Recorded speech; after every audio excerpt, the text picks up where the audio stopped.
Vasarā teju katru nedēļu kādā pilsētas vai novada teritorijā tiek svinēti svētki. Arī Līvānos patīkamā atmosfērā pilsētas svētki ir izskanējuši. Pirmajā dienā ievērības cienīgs bija centrālais gājiens pa galveno pilsētas ielu. Gājienā piedalījās pašvaldības pārstāvji, sadarbības partneri no citām valstīm, uzņēmēji, pašdarbnieki un aktīvākie Līvānu iedzīvotāji. Kā tad patika gājiens? Vai es jums teikšu tā, ka šitāds gājiens ir pirmo reizi. Šī tik liels un šī tik krāšņs un patiešām супер mūsu līvānieši. Man viņu patīk. Люди молодцы, не посмотрели ни на погоду, ни на что, пришли. И вообще, что у нас тут в городе? Сегодня праздник. Можно сходить, отдохнуть, посмотреть. Много собралось. Посмотрите, какой городок маленький, сколько много ансамблей. И танцуют, и поют. Все-таки люди не так плохо и живут. Gājiens noslēdzās pilsētas tradīciju laukumā. Pēc tās sākās pilsētas kapelas jūlijas 25 gadu jubilejas koncerts. Kapela Jūlijas!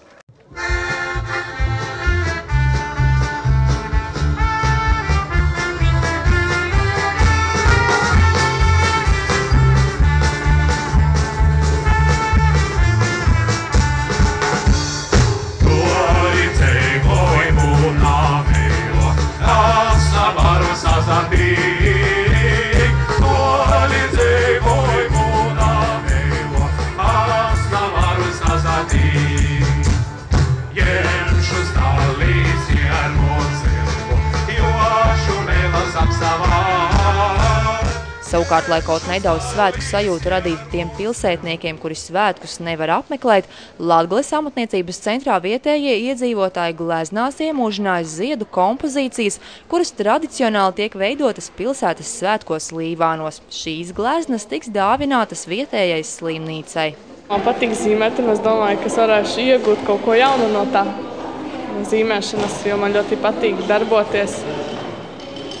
Un šodien Līvāniem svētki, negribējās mājās sēdēt. Domāju, izmantošu laiku labāk un iešu zīmēšu. Bija ļoti liela atskaucība, neskatoties uz šo lietaino laiku. Mums bija gan lieli gleznotāji, gan mazi, gan gleznoja arī veselām ģimenēm. Un mums tapa gan individuāli darbi, gan kopdarbi.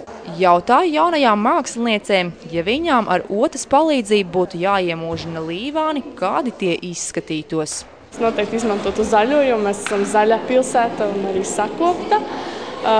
Noteikti es zīmētu Līvānu skaistākās vietas, piemēram, šeit pat amatniecības centrs vai arī gaisa tilts, kas, man liekas, ir ļoti interesants un savdabīgs. Ceram lepoties ar mūsu pilsētu.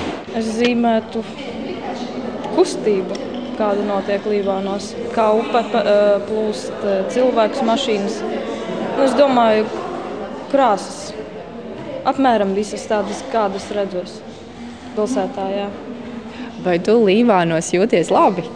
Jā, labi. Man patīk. Tradicionāli pilsētas svētkos tiek apbalvots goda pilsonis. Šoreiz vietējie iedzīvotāji atzina, ka šādu apbalvojumu pelnīs Jūlijs Stikuts, Līvānu kapelas Jūlijas dibinātājs.